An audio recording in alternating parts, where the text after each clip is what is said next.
যখন আমাদের দ্রব্যমূল্যের ঊর্ধ্বগতিতে সারা দেশে প্রতিবাদ করার কথা, আমরা প্রতিবাদ করছেও, ঠিক সেই সময়ে আমাদের দেশবাসী দেখছেন সারা দেশের মানুষের সামনে জাতীয় এবং বিভিন্ন প্রচার মাধ্যমে খবর আসছে আমাদের দেশের প্রশাসনের সর্বোচ্চ কর্তা ব্যক্তিরা, সরকারের বিভিন্ন সময়ে বিভিন্ন ঊর্ধ্বতন কর্মকর্তারা, রাজনৈতিক দলের বিভিন্ন নেতারা দেশের সম্পদ কিভাবে লুটপাট করে, দুর্নীতি করে হাজার হাজার লক্ষ লক্ষ কোটি টাকার মালিক হয়েছে। আমরা সামান্য কয়েকটি নমুনা লক্ষ্য করেছি। পুলিশের যিনি আইজিপি ছিলেন, র্যাবের মহাপাড়া পরিচালক ছিলেন বেনজির আহমেদ,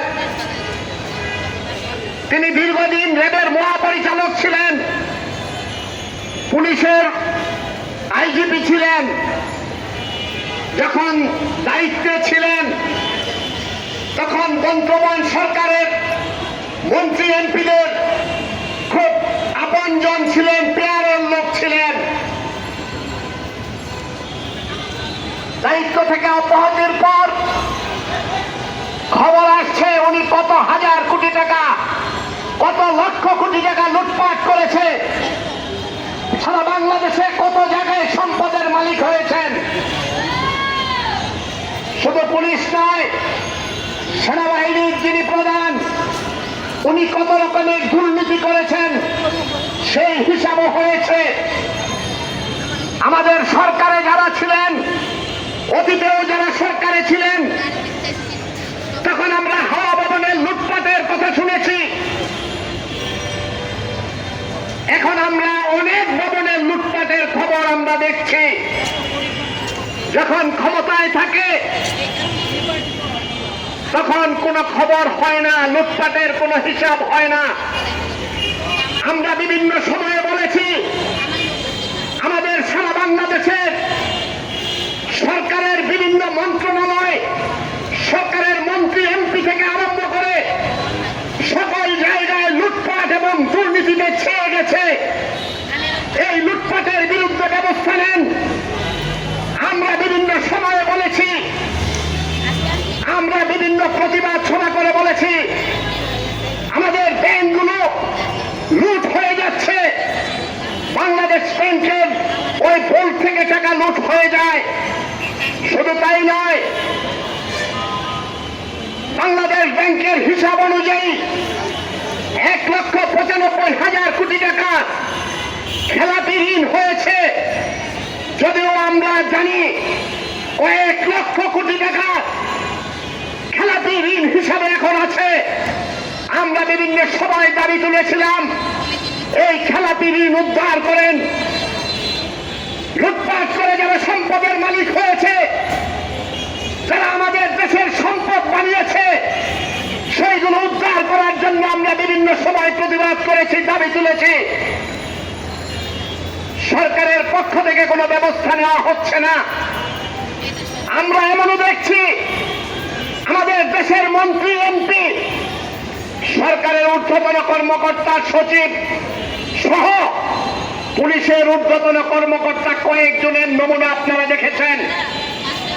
জীবনে কোনোদিন কোনো ব্যবসা বাণিজ্য করে নাই, একজন মধ্যবিত্ত নিম্নবিত্ত পরিবার থেকে উঠে এসেছে।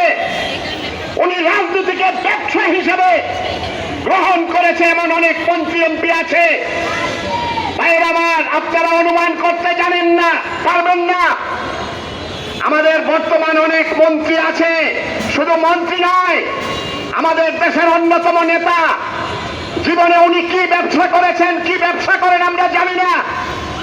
ওনার কতগুলো ঘড়ি আছে, ঘড়ির পরিমাণ কতগুলো ঘড়ি আছে, হাত ঘড়ি, সেই সংখ্যা উনি নিজেও জানেন না।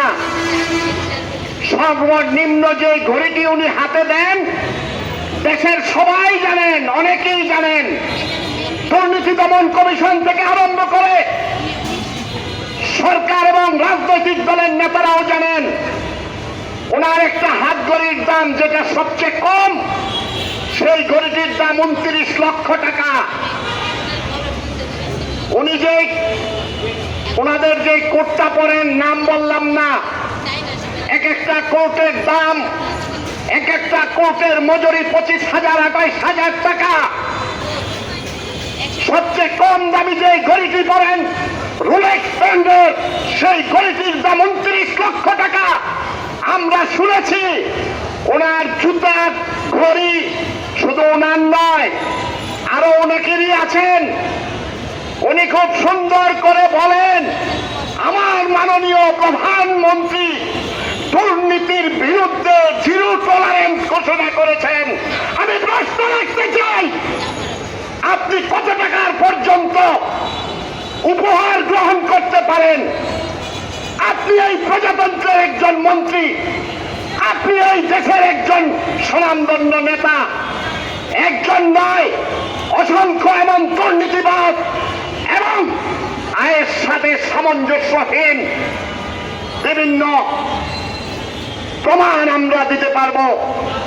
সংগ্রামী ভাই ও বোনেরা, আমরা বিভিন্ন সময় বলেছি ওই কানাডার বেগমপাড়ায়, মালয়েশিয়া, মধ্যপ্রাচ্য সহ কাদের বাড়িঘর আছে, কারা হুন্ডি করে বিদেশে টাকা পাঠায়, তাদের তালিকা সরকারের কাছে আছে। আপনারা বলেন আমাদের সরকার জিরো টলারেন্স দেখাবে। মাননীয় প্রধানমন্ত্রী, আপনি বলেছেন দুর্নীতিবাজদেরকে আপনি ধরা শুরু করেছেন।